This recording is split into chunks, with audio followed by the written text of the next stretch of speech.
İşte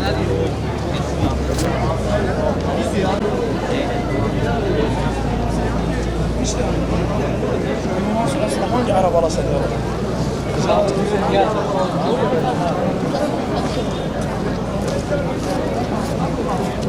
Toplamda 3-4 saat telefonla bir vakit geçiriyoruz. Şimdi boks sporuyla uğraşıyoruz. Sakarya'dan boks takımı olarak geldik kafile. Onda da işte maçları izliyoruz. Rakip çocukları izliyoruz. Kendi çocuklarımızı sosyal medyada paylaşıyoruz. Sadece yaptığımız iş bu yüzden. İşimize gidiyoruz, akşamları idmanlara gidiyoruz. Yoksa diğer türlü boş, beleş sosyal medyada gezmiyoruz. Hiçbir çocuğumuza da o konuda da tavsiyede bulunmuyoruz. Yani şimdi ben bu konu hakkında anneyle babayı çok eleştiriyorum. Özellikle anneyi. Baba gene işte oluyor. Anne özellikle çocuk sussun diye telefonu veriyor. Misafir geliyor, aman sus telefonu vereyim. Çocuk bu sefer telefonu istediği zaman vermeyince ağlıyor. Sussun diye bir telefonu verirsen o çocuk ne olur? Telefon bağımlısı olur, doğadan kopar, insanlardan kopar, iletişim kuramıyor. Mesela Ferhat Hocam milli takım antrenörü bu arada. Bütün gelen anne baba hocam aman çocuk telefondan uzak olsun, çocuğumuzu yetiştirelim, bir yerlere gelsin diye de çocuk tamamen sosyalleşsin diye. Çocuk yolda yürüyemiyor ya telefonla. Bazı çocuklar var robot gibi, oradan esinleniyor.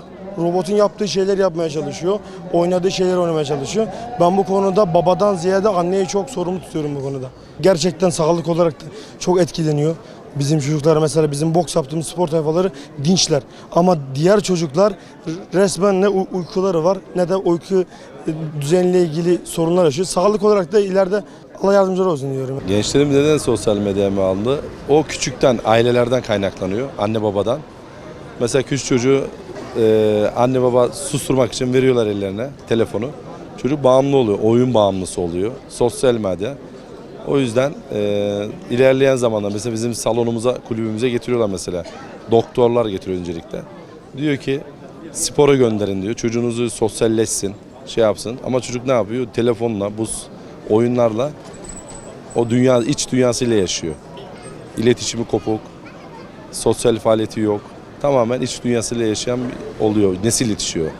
Ama nesil aslında spor, faaliyet bu gibi şeyler olsa daha iyi olur. Ben anne babalarına çağrı şu şekilde. Çocuklarınızı genellikle 0-3 yaşından sonra spor, aktife, sosyal faaliyetler yapsa daha iyi olur. Çocuklar daha iyi, hem fizik yapısı gelişir hem çocuklar kendine özgüven, verimli olurlar. O şekilde telefondan, internetlerden uzak tutmalar lazım. 10. sınıf öğrencisiyim. 8'de kalkıp gidiyoruz okula. İşte 12.30 ile 1.30 arası çıkıyoruz. Yani normalde ben 2-3 saat telefonla geçiyorum. Geri kalanını okuldan sonra işe gidiyorum. Instagram genellikle. TikTok'ta zaten aram yok. Genellikle Instagram ve bir de YouTube.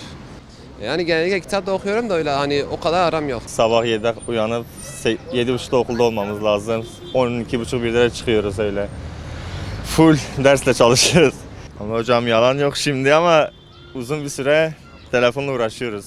Hani 6-7 saat okuldan sonra çıkıp yani spordan sonra da eve biraz uzanıp telefona gidiyoruz işte. Hani hocam kötü videolar da var, örnek videolar da var yani. Ortalama şu an 85'ti. Evet. Orada telefonumuz var ama hiç girmiyoruz. Hiç. Sadece arama için. Diksiyonum gelsin diye kitap okuyorum. 3 veya 4 saat civarı görünüyor. Genelde arkadaşlarımla iletişim kurmak için kullanıyorum. Instagram, WhatsApp, o şekilde. Veya oyun oynarız ara sıra, o şekilde. Vakit buldukça giriyoruz, o şekilde yani. Günün 4-5 saati ders çalışmamla geçiyor. Onun dışında 3-4 saat de oyun oynuyorum, o şekilde.